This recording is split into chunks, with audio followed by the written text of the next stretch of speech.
বিসমিল্লাহির রহমানির রহিম। প্রিয় দেশবাসী, আসসালামু আলাইকুম।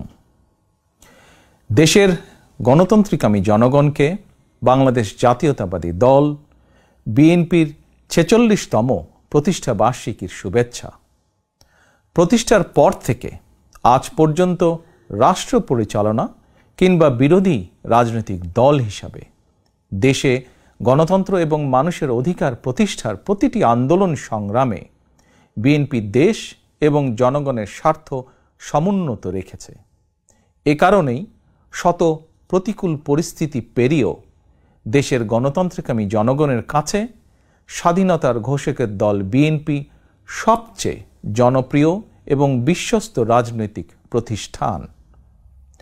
যাদের নেতৃত্বে, যাদের আত্মত্যাগে, যাদের শ্রম ঘাম মেধায় বিএনপি আজ সারা দেশে জনগণের কাছে বিশ্বস্ত প্রতিষ্ঠানে পরিণত হয়েছে, দলের প্রতিষ্ঠা বার্ষিকীর এই শুভ লগ্নে তাদের সবার অবদানকে আমি শ্রদ্ধার সঙ্গে স্মরণ করছি। প্রিয় দেশবাসী, দেশ বর্তমানে ইতিহাসের এক সন্ধিক্ষণে এসে দাঁড়িয়েছে। ছাত্র জনতার আকাঙ্ক্ষার বৈষম্যহীন বাংলাদেশ গড়ার কঠিন এক চ্যালেঞ্জের মুখে অন্তর্বর্তীকালীন সরকার। হাজারো শহীদের আত্মত্যাগ আর অসংখ্য ছাত্র জনতার নিদারুণ যন্ত্রণাকর পরিস্থিতির মধ্য দিয়ে গত ৫ই অগস্ট দেশ স্বৈরাচার মুক্ত হয়েছে। তবে গণ অভ্যুত্থানের সাফল্য এবং সম্ভাবনা নস্যাৎ করে দিতে স্বৈরাচারের দোসররা এখনও ষড়যন্ত্র অব্যাহত রেখেছে। আমি বিশ্বাস করি, বাংলাদেশের পক্ষে শক্তি সতর্ক থাকলে বাংলাদেশকে আর বিপথে নেওয়া যাবে না, আর পথ হারাবে না আমাদের এই প্রিয় বাংলাদেশ। প্রিয় দেশবাসী, ষড়যন্ত্র কিংবা অপপ্রচার চালিয়ে গত ১৫ বছরের অনাচার অবিচার জনগণকে আর ভুলিয়ে দেওয়া যাবে না। রাষ্ট্রীয় স্থাপনা গণভবন ছিল দেশের রাষ্ট্র ও রাজনীতির ঐতিহ্যবাহী স্মারক। গণভবন বর্তমানে স্বৈরাচার হাসিনার দুর্নীতি, দুঃশাসন, অনাচার, অপকর্মের প্রতীক। ইতিমধ্যেই বিভিন্ন মহল থেকে এই গণভবনকে গুম, খুন, অপহরণ এবং গণহত্যার মিউজিয়াম হিসাবে প্রতিষ্ঠার দাবি উঠেছে। ২০০৯ সালের পিলখানায় সেনা হত্যা থেকে শুরু করে ২০১৩ সালে শাপলা চত্বর হত্যাকাণ্ড, ২০১২, ২০১৪, ২০১৫, ২০১৮, ২০২২ এবং ২০২৩ সালে গণতন্ত্র পুনরুদ্ধার আন্দোলনের সময় গুম ও বিচার বহির্ভূত হত্যাকাণ্ড, ২০১৮ সালের কোটা বিরোধী আন্দোলন এবং নিরাপদ সড়ক আন্দোলনে, ২০২৪ সালে গণ অভ্যুত্থানে শহীদ এবং গুম হওয়া মানুষদের স্মৃতিগুলো এই মিউজিয়ামে সংরক্ষিত থাকবে। অবৈধ ক্ষমতায় থাকার জন্য বাংলাদেশে আর কোনো শাসক যাতে স্বৈরাচারী হাসিনার মতন বর্বরচিত পথ অনুসরণ না করে, ভবিষ্যৎ প্রজন্মের কাছে এই মিউজিয়ামেই সেই বার্তাই বহন করবে। প্রিয় দেশবাসী, অন্তর্বর্তীকালীন সরকার যখন গণ অভ্যুত্থানের আকাঙ্ক্ষা বাস্তবায়নের পথে রয়েছে, এমন সময় হঠাৎ করেই চাপিয়ে দেওয়া বন্যা পরিস্থিতি দেশের পূর্বাঞ্চলের বিস্তীর্ণ অঞ্চল গ্রাস করে নিয়েছে। বন্যার করাল গ্রাসে প্রায় ১ কোটি মানুষ কম বেশি ক্ষতিগ্রস্ত হয়েছেন।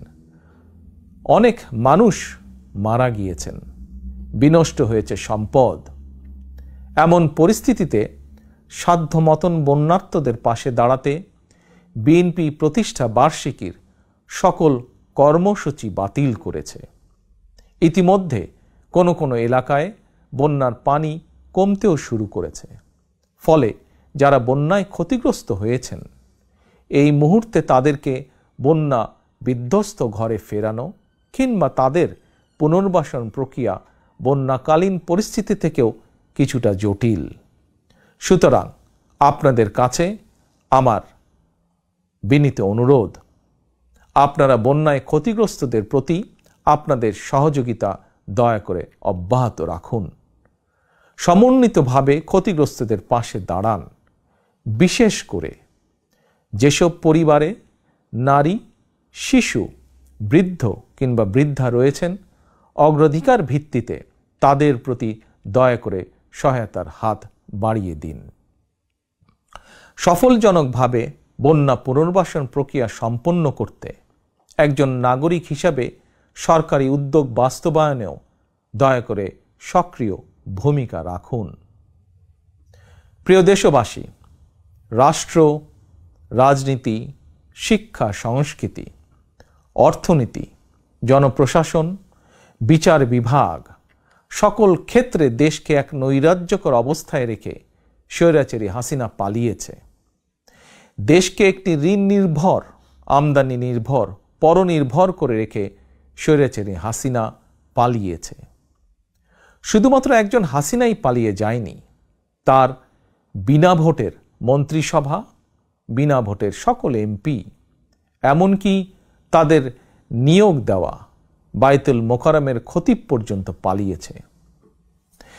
দেশের এমন নজিরবিহীন ভয়ানক পরিস্থিতি অতিক্রম করে জনগণ এখন সম্মান এবং সমৃদ্ধির পথে এগিয়ে যেতে চায়। তাই দেশকে জনতার কাঙ্ক্ষিত বাংলাদেশে রূপান্তর করতে রাষ্ট্র সংস্কার কার্যক্রমের কোনোই বিকল্প নেই।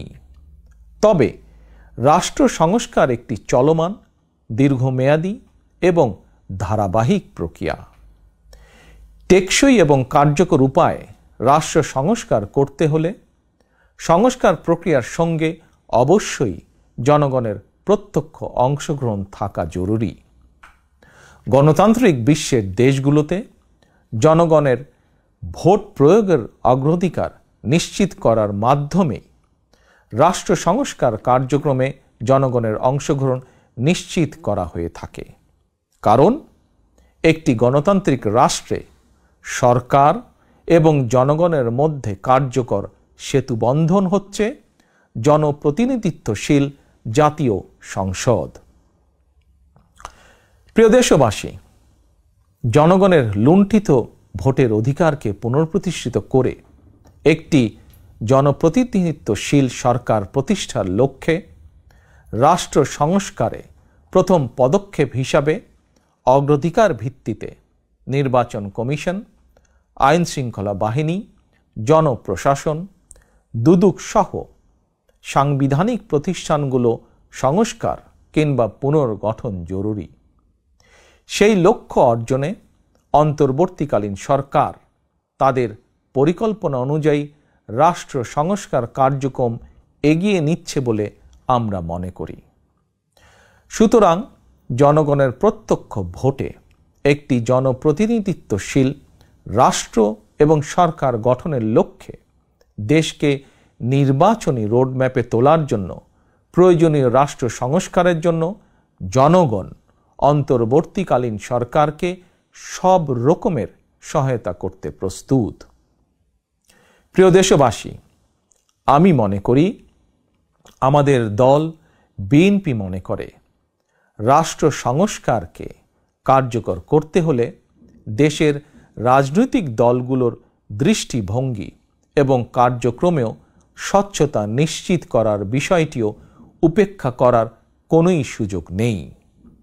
সে লক্ষ্যেই 2023 সালের জুলাই মাসে রাজনৈতিক দল হিসাবে বিএনপি রাষ্ট্র সংস্কারের পাশাপাশি দলীয় রাজনৈতিক সংস্কার কর্মসূচি ঘোষণা করেছে। বিএনপি সকল মত ও পথের সমন্বয়ে বাংলাদেশি জাতীয়তাবাদের ভিত্তিতে একটি অন্তর্ভুক্তিমূলক, বৈষম্যহীন ও সম্প্রীতিমূলক সরকার প্রতিষ্ঠা, নির্বাচনকালীন দল নিরপেক্ষ তত্ত্বাবধায়ক সরকার ব্যবস্থা প্রবর্তন, রাষ্ট্রীয় ক্ষমতা ভারসাম্য প্রতিষ্ঠার লক্ষ্যে নির্বাহী বিভাগ, আইন বিভাগ ও বিচার বিভাগের ক্ষমতা, দায়িত্ব ও কর্তব্যের সমন্বয় করা, পরপর 2 টার্মের বেশি কেউ প্রধানমন্ত্রীর দায়িত্ব পালন না করা, উচ্চ কক্ষ বিশিষ্ট আইনসভা প্রবর্তন, এমনকি সংবিধানের 70 অনুচ্ছেদ সংশোধন করার বিষয়েও পরীক্ষা নিরীক্ষা করাসহ রাষ্ট্র সংস্কারের জন্য 31 দফা রূপরেখা দিয়েছে। আমি মনে করি, আমাদের দল বিএনপি মনে করে, জনগণের কাঙ্ক্ষিত বাংলাদেশ গঠনের জন্য রাষ্ট্র ও রাজনীতি সংস্কারের বিকল্প নেই। দীর্ঘমেয়াদী রাষ্ট্র সংস্কার কার্যক্রমগুলো জনগণের প্রত্যক্ষ ভোটে নির্বাচিত সরকারের মাধ্যমে হলে সেটি বেশি কার্যকর বলে জনগণ বিশ্বাস করে এবং গণতান্ত্রিক বিশ্বেও এটি স্বীকৃত। প্রিয় দেশবাসী, আমাদের আর পেছনে তাকানোর কোনোই সুযোগ নেই। পলাতক স্বৈরাচার জাতীয় জীবনের 15টি বছর কেড়ে নিয়েছে। সেই দুঃস্বপ্নকে দূরে ঠেলে দিয়ে দেশের জনগণের সামনে একটি বৈষম্যহীন, নিরাপদ, মানবিক বাংলাদেশ গড়াই বিএনপির আগামী দিনের লক্ষ্য। বিএনপি বিশ্বাস করে, তথ্য প্রযুক্তির বর্তমান বিশ্বে কথামালার রাজনীতির পরিবর্তে বর্তমান প্রজন্ম প্রতিশ্রুতির বাস্তবায়ন দেখতে চায়। সমৃদ্ধি, সম্মান এবং সম্ভাবনার দ্বার উন্মোচন দেখতে চায়। এজন্য রাষ্ট্র ও রাজনীতির কাঠামোগত পরিবর্তনের পাশাপাশি ভবিষ্যৎ প্রজন্ম এবং কর্মক্ষম জনশক্তির সামনে সম্ভাবনার সকল দ্বার উন্মুক্ত করে দিতে হবে। নৈতিক মূল্যবোধ এবং কর্মমুখী শিক্ষানীতির পাশাপাশি দেশে বিদেশে কর্মসংস্থানের নতুন ক্ষেত্র তৈরি করতে হবে। বৈদেশিক কর্মসংস্থান নিশ্চিত করতে প্রয়োজনে অগ্রাধিকার ভিত্তিতে রাষ্ট্রীয় উদ্যোগে দক্ষ শ্রমশক্তি তৈরি করতে হবে। গণতন্ত্রকামী প্রিয় ভাই ও বোনেরা, এবার আমি সারা দেশে আমার দলের নেতাকর্মীদের উদ্দেশ্যে 2টি কথা বলতে চাই। আপনারাই বিএনপির প্রাণ। শত নির্যাতন, নিপীড়ন, হামলা, মামলা, হয়রানির শিকার হয়েও আপনারা জাতীয়তাবাদের আদর্শ বিচ্যুত হননি। আমি জানি, অতীতে বছরের পর বছর ধরে আপনাদের অনেকেই মাফিয়া সরকার এবং তাদের দোসরদের দ্বারা নির্যাতন, নিপীড়নের শিকার হয়েছেন। তবে বর্তমান পরিবর্তিত পরিস্থিতিতে আপনাদের প্রতি আমার একান্ত অনুরোধ, অতীতে নির্যাতনের শিকার হওয়ার কারণে আপনারা কেউ দয়া করে প্রতিশোধ পরায়ণ হবেন না। কেউ দয়া করে নিজের হাতে আইন তুলে নেবেন না। বরং অন্যায় অবিচারের শিকার হলে আইনগত পদক্ষেপ নিন। তবে খেয়াল রাখবেন, কেউ যেন হয়রানিমূলক মামলা হামলার শিকার না হন। আপনাদের প্রতি আমার স্পষ্ট বার্তা, শক্তি কিংবা ভয় দেখিয়ে নয়, বরং ইনসাফ এবং উদারতা দিয়ে মানুষের মনকে জয় করুন, জনগণের ভালোবাসা অর্জন করুন। পরিশেষে বিএনপির 46তম প্রতিষ্ঠা বার্ষিকীর এই শুভ লগ্নে আমি বলতে চাই, স্বাধীনতার ঘোষকের প্রতিষ্ঠিত দল বিএনপিকে mother of democracy Begum Khaleda Zia দেশের 87,000 গ্রামের প্রতিটি ঘরে ঘরে পৌঁছে দিয়েছেন। সেই দলের পতাকা এখন আমার, আপনার, আমাদের হাতে। এই পতাকা এখন শুধু বিএনপির দলীয় পতাকাই নয়, বরং এই পতাকা এখন দেশ এবং জনগণের স্বাধীনতা ও অধিকার রক্ষার প্রতীকে পরিণত হয়েছে। সুতরাং যারা এই পতাকার মর্যাদা সমুন্নত রাখতে চান, তারা কোনো প্রকার অনৈতিক কিংবা অনধিকার চর্চায় লিপ্ত হবেন না। বাংলাদেশের জাতীয়তাবাদী শক্তির সকল স্তরের, সকল পর্যায়ের প্রতিটি নেতা কর্মী, সমর্থক, শুভাকাঙ্ক্ষীকে মনে রাখতে হবে, জনগণ বিএনপিকে বিশ্বাস করে, বিএনপিও জনগণকে বিশ্বাস করে, কারণ জনগণই বিএনপির সকল রাজনৈতিক ক্ষমতার উৎস। আল্লাহ হাফেজ।